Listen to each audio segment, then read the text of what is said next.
शादी में बैठे गुरु जी को प्रणाम। और 7 दिन से गुरु जी के साथ साथ जो उनके भक्तगण हैं, उनके कार्यकर्ता हैं और जिन्होंने इस भगवत गीता का आयोजन किया है, जिन्होंने मेहनत करके ये आयोजन रखा है ताकि आसपास की जनता, आसपास के लोग 7 दिन तक भगवत गीता के माध्यम से, भागवत कथा के माध्यम से आपको समझाए कि हमारा जीवन काल जो अमूल्य है, जिसमें हम पैदा हुए हैं, उसको कैसे व्यवहार होना चाहिए, कैसे निभाना चाहिए, उसको लेकर आपके गांव में भगवत गीता का पाठ रखा गया है।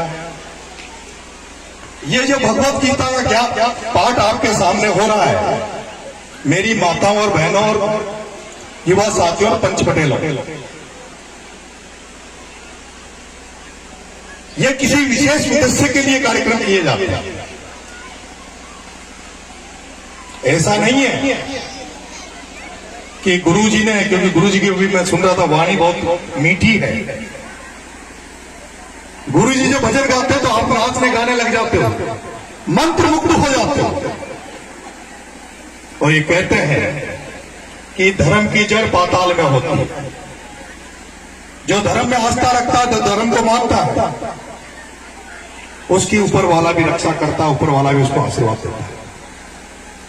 लेकिन मेरी माता बहनों, मेरे युवा साथियों और पंच पटेलों, कहीं ऐसा तो नहीं है कि आप सब सुबह जब घर से ही आते हो तो मन बना के आते हो कि आज हमें कोई ज्ञान की बात मिलेगी, कोई नई बात सीखने को मिलेगी। दिन भर आप उस बातों में खोए रहते हैं, बहुत कुछ सीखने को मिलता भी है, पर कहीं ये तो नहीं है कि आप यहां से जाने के बाद उनको भूल जाओ। जो भी काम, जो 7 दिन आपने जो सीखा है, उसको अपनी जिंदगी में अमल में लाओ। उसको जब तक आप अपनी जिंदगी में अमल में नहीं लाओगे, जब तक इस भागवत कथा का कोई मतलब नहीं, ये पैसा खर्च करने का कोई मतलब नहीं। जो गुरु जी ने आपको पिछले 7 दिन से जो ज्ञान दिया, उसको जब तक आप अपनी जिंदगी में नहीं अमल में लाओगे, तब तक इसका कोई मतलब नहीं।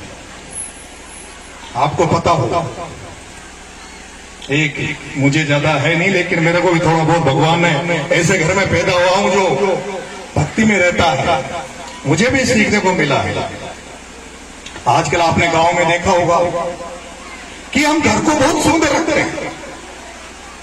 हम चूल्हे के आसपास दीपा पोती करके और मांडूरे मान के बहुत सुंदर रखते हैं।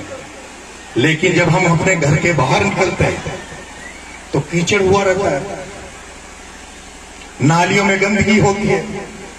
आपके घर में, आपके घर के अंदर, आपके आंगन में, आपके चूल्हे पे तो वही लोग जाते हैं जो आपके रिश्तेदार हैं, नातेदार हैं, या आपके घर के अंदर जो आपके विशेष आदमी है।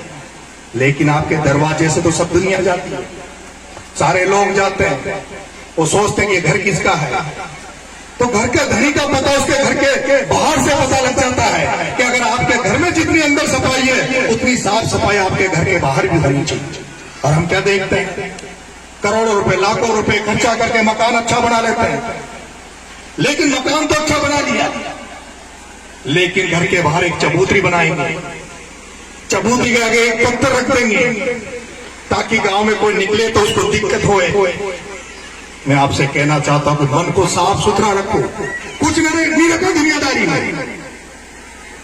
सब लोग, कितने जीव जंतु इस देश दुनिया में, केवल हमारा जीवन ऐसा मिला है। परमात्मा ने हमें एक ऐसे जीवन में भेजा है जो कुछ करने के लिए है। कुछ करने के लिए हम केवल जंतु जानवर कितने घूमते हैं, सांप सलेटे वो, पर हमें ईश्वर ने एक मानव जाति में जन्म दिया है, जिसका फर्ज है कि हम सबको साथ लेके सबका अच्छा करने की भावना से सबको पुरुषार्थ की तरफ ले जाए, ये हमारे मन में होना चाहिए। और ये एक भजन में कहा भी है कि जिसने आंगन नहीं बुआरा, जिसने आंगन नहीं बुआरा कैसे आएंगे भगवान, जिसके आंगन नहीं बुआरा कैसे आएंगे भगवान, और जिसने मन का मेल नहीं धोया तो कैसे आएंगे भगवान। जिसने मन का मेल नहीं धोया, जिसने अपनी आत्मा को नहीं धोया, जो भाई को भाई नहीं मानते, मां को मां नहीं मानते, बहन को बहन नहीं मानते, गांव में दुश्मनी करते हैं, हर आदमी को दुश्मन की नजर से देखते हैं, जो कोई गांव में आगे बढ़ना चाहता है उसका पांव खींचना चाहते हैं, तो उनका मन अच्छा नहीं, उनकी आत्मा अच्छी नहीं है, उनका भगवान कभी अच्छा नहीं है। इसलिए जिसकी आत्मा अच्छी है, मन अच्छा है, उसको भगवान भी आशीर्वाद है। और जिसने आंगन नहीं बुआरा कैसे आएंगे भगवान। हम दिवाली होगी, दिवाली पे पूरे घर को दीपावली करते हैं, पूरे घर को रंग बिरंगा करते हैं और कहते हैं कि भैया लक्ष्मी जी के दिन लक्ष्मी जी आएगी, तो लक्ष्मी जी जब भी हमारे घर में आएगी जब साफ सफाई होगी। अरे लक्ष्मी जी को केवल क्या तुम एक ही दिन बुलाओगे? लक्ष्मी जी को क्या दिवाली पे एक ही दिन बुलाओगे? एक दिन तो लक्ष्मी जी भी आके, तो लक्ष्मी जी इतने घरों में आएगी जो सबको थोड़ा थोड़ा देगी, लेकिन तुम 12 महीने अपने घर को साफ सुथरा रखोगी, घर को साफ सुथरा रखोगी, गांव को साफ सुथरा रखोगी, तो वो लक्ष्मी जी तुम्हारे रोज तुम्हारे घर में आएगी, रोज लक्ष्मी जी का तुम्हें आशीर्वाद मिलेगा। इसलिए इस भागवत कथा को आप तो सुनने आए हो, तो इसका असर आपकी जिंदगी में जाना चाहिए, आपके परिवारों का उद्धार हो। मैं तो यही उम्मीद करता हूं, आप लोग बच्चों को पढ़ाओ लिखाओ, शिक्षित बनाओ और आगे बढ़ो।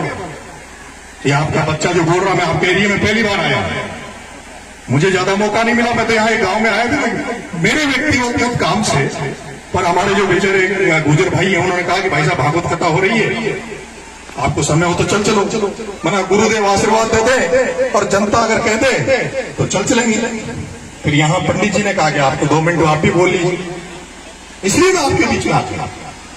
मैं यहां से चुनाव लड़ने का मन बना रहा हूं, उम्र ज्यादा नहीं है, पर आपके एरिया से विधानसभा का चुनाव लड़ने का मन बना रहा हूं। लेकिन मेरे मन बनाने से क्या होगा?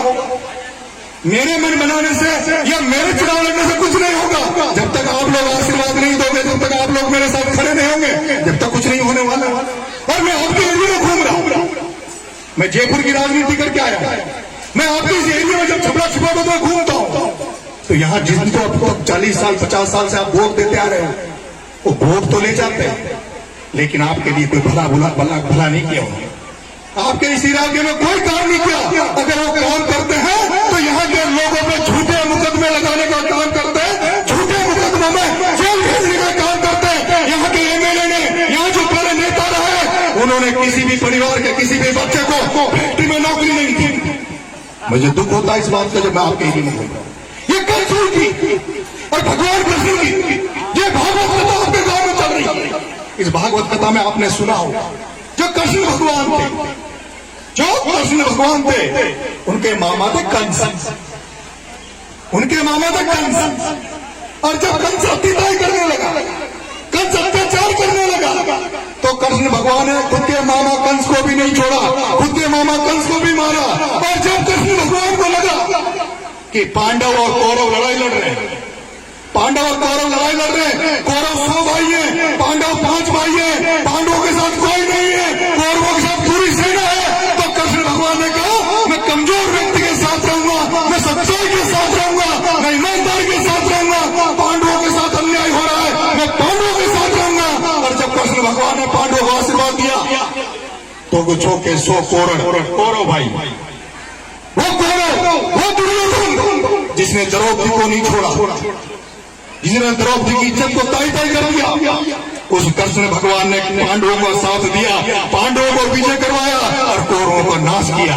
आप ये सोचिए, आपके आसपास कोई दुर्योधन बन के तो नहीं घूम रहा, आपके आसपास कोई कौरव बन के तो नहीं घूम रहा, जो केवल अपने घर की सोचे, अपने परिवार की सोचे, अपने लोगों की सोचे, जनता की नहीं सोचे। ऐसे लोगों को पहचानने की जरूरत है। आप सबका बहुत बहुत धन्यवाद। जय हिंद, जय भारत। मैं एक निवेदन करना चाहता हूं, आपने ये जो कार्यक्रम किया है, ये जो आपका प्रोग्राम है, ये जो भागवत कथा का पाठ हो रहा है, इसमें मुझे पता है अपना एरिया गरीब एरिया है, पिछड़ा एरिया है, हो सकता है आपने वो छोटा मोटा चंदा होगा कि इस कार्यक्रम को किया हो, मेरे पास ज्यादा नहीं है, मैं भी खेती बाड़ी से अपना काम चलाता हूं, पर मेरी आपसे निवेदन है कि मैं भी मेरी तरफ से 11,000 रुपए प्रसादी के रूप में कमेटी को देना चाहता हूं। मेरी तरफ से 11,000 रुपए की भेंट आप प्राप्त कर लीजिए और गुरुजी के चरणों में भी मैं अपनी तरफ से जो भी मेरी मन है, आस्था है, तो भेंट करूंगा।